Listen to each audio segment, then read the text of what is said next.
Topic natin, paano pumayat ang edad 40 pataas. Kasi hindi ba napansin natin, pagtungtong natin ng edad 40, tumataba na tayo, tapos lumalaki pa yung tiyan natin. Ano ba ang mga dahilan? Bakit tayo tumataba kapag edad 40? Number 1, bumabagal na kasi yung metabolism natin. Metabolism, ito yung paggamit o pag-burn ng calories mula dun sa ating kinain. Pero kapag edad 40 na at pataas, yung metabolism humihina ng 5% kada 10 taon. So kapag humina metabolism natin, tataba tayo ng mga 1 pound kada 2 linggo. So pag tuloy-tuloy yun, aabot sa 30 pounds sa loob ng 1 taon. So napansin natin, bakit nung tumungtong tayo ng edad 40, parang mas tumaba tayo ng mga 10 to 25 pounds kumpara dun sa dati nating timbang. Tapos, tumaba pa yung tiyan natin, lumaki dun sa may tiyan, tsaka sa may bewang. Number 2 dahilan, bakit tumataba? Pagtungtong ng edad 40, 50, 60, lumiliit kasi ang muscle kapag umiidad tayo.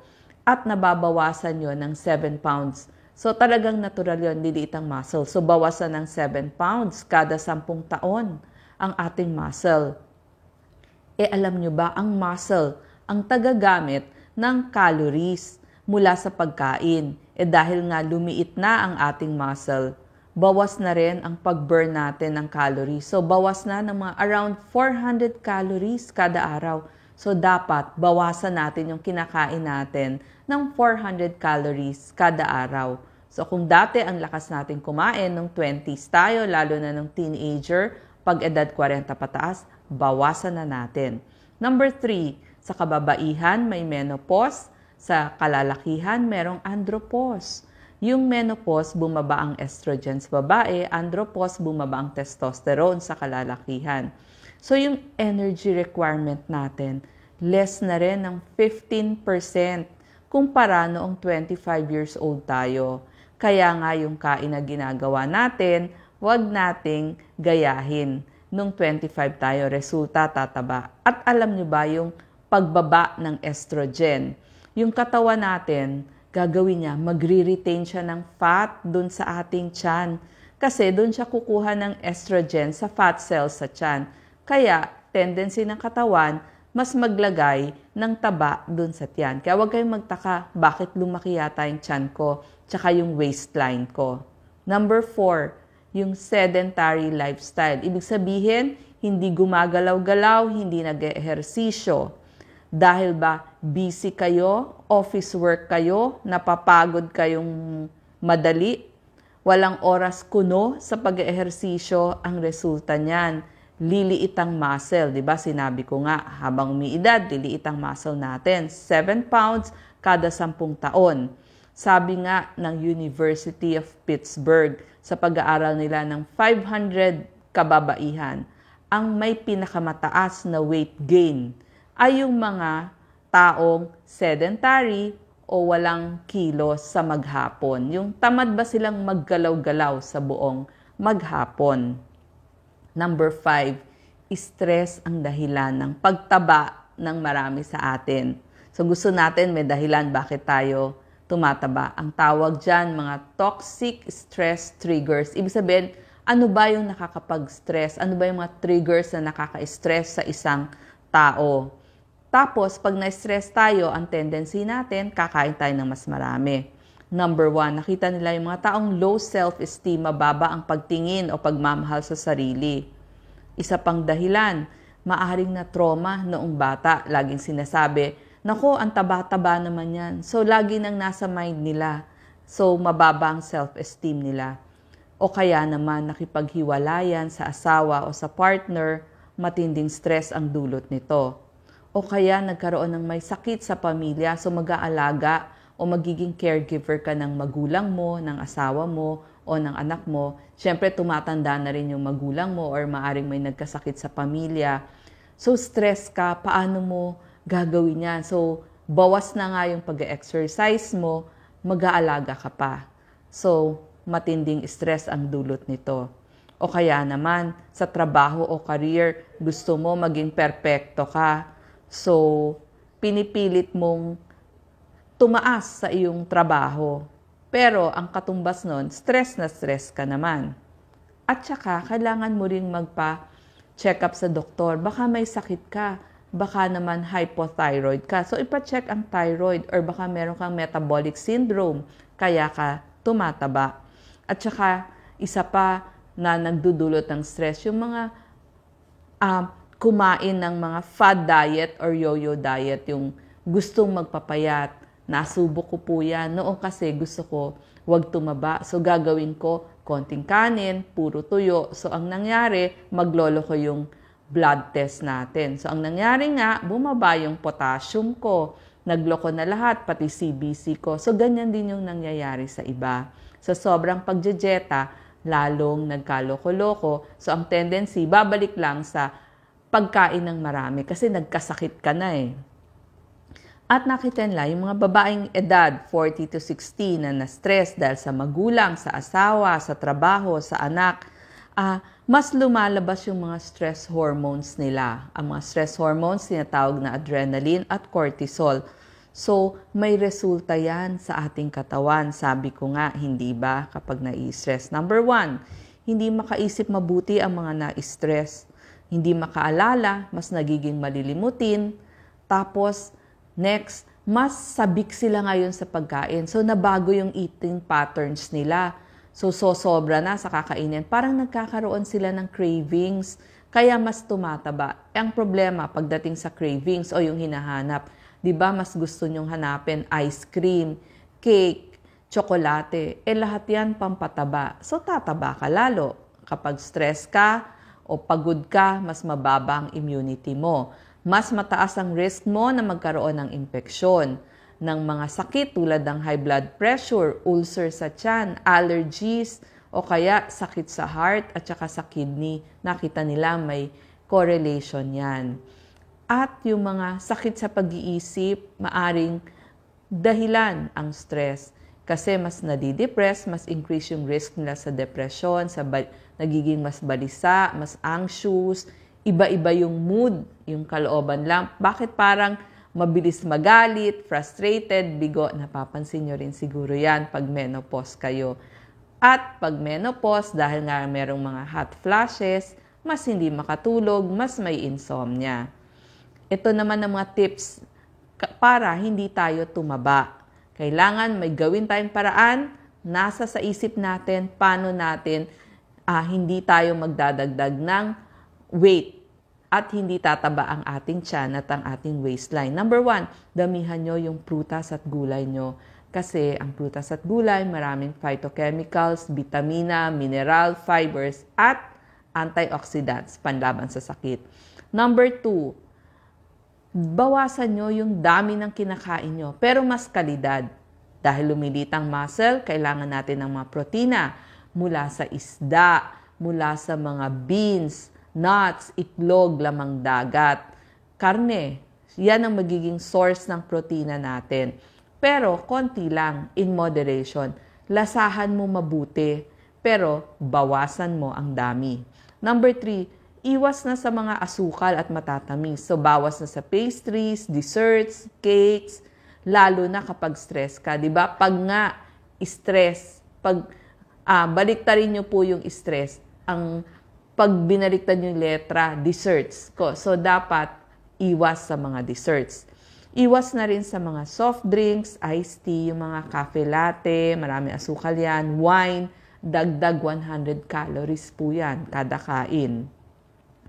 Isip nyo, deserve ko na magka-reward ako kasi nagtrabaho ako mabuti o kaya na-stress ako. So, yung treats or rewards na isip mo, deserve mo, iplano mo yan, i-schedule mo yan, i-enjoy mo. Dapat mga 1 to 2 times a week lang. Wag naman araw-araw meron kang treats o meron kang reward. Halimbawa, gusto mo ng ice cream. 1 cup of ice cream lang. Pwedeng full cream na ice cream. Wag na ho yung mga fat-free. Lasahan mo mabuti.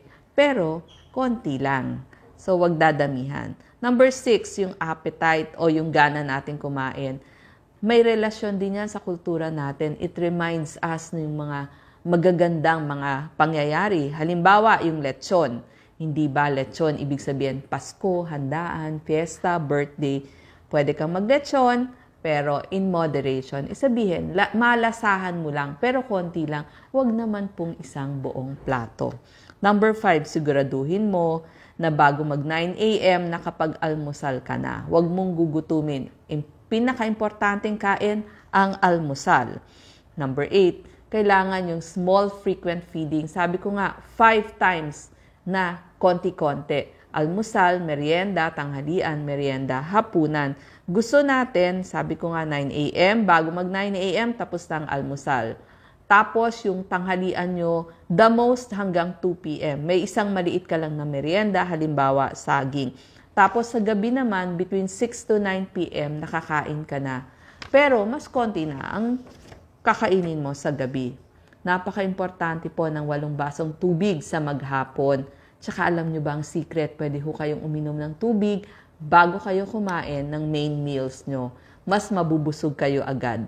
Tsaka number 10, kailangan lagi kang may handang saging, nilagang saging, pwede rin ho lakatan, latunda, nilagang saging, nilagang kamote, biskwit na matatabang, para kung mabisi ka sa trabaho mo, may meeting, meron kang madudukot, kumain lang po kayo ng konti, tapos uminom ng tubig, para hindi kayo gutom na gutom sa susunod na meal ninyo. Limbawa, yung big meal nyo na lunch or dinner, bigla kayong nabisi sa trabaho, may madudukot ka. Kasi ang problem, kapag ginutom natin ang sarili natin, yung next meal natin, nako, isang buong plato na pagkalaki-laki at pagkarami-rami. So, added calories yan. So, pero kung medyo busog ka na, konti na lang yung makakain mo.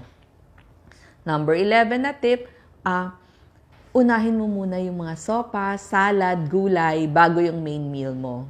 Para pagdating sa main meal, busog ka na. Pag malaki ang order, makihati ka na lang, wag ka nang umorder. Tapos, tendency natin, sinisimot natin yung pagkain ng mga anak natin kasi sayang. Di, hintayin mo na muna silang makatapos kesa naman kumain ka na tapos sisimutin mo pa lahat. So, kailangan, konti lang. Kung sobra naman ang order sa restaurant at nanghihinayang ka, ibalot mo na lang para may ulam kayo kinabukasan. At huwag pabalik-balik sa buffet kasi alam ko nanghihinayang ka sa binayad mo. Number 13, focus sa pagkain. Tuwing kakain, focus, bagalan, para malasahan mo. Kasi pag mabilis kang kumain, marami yung makakain mo. Tapos matagal pa kasi bago mag-send ng signal sa brain na busog ka na. Ang problem, marami ka nang nakain. Number 15, napaka-importante po ang pag-ehersisyo. Kasi, next muna, number 14, ipacheck mo yung thyroid mo. Baka naman meron tayong ibang mga sakit. So, kailangan din natin ng blood test. At lastly, 15, mag-ehersisyo tayo.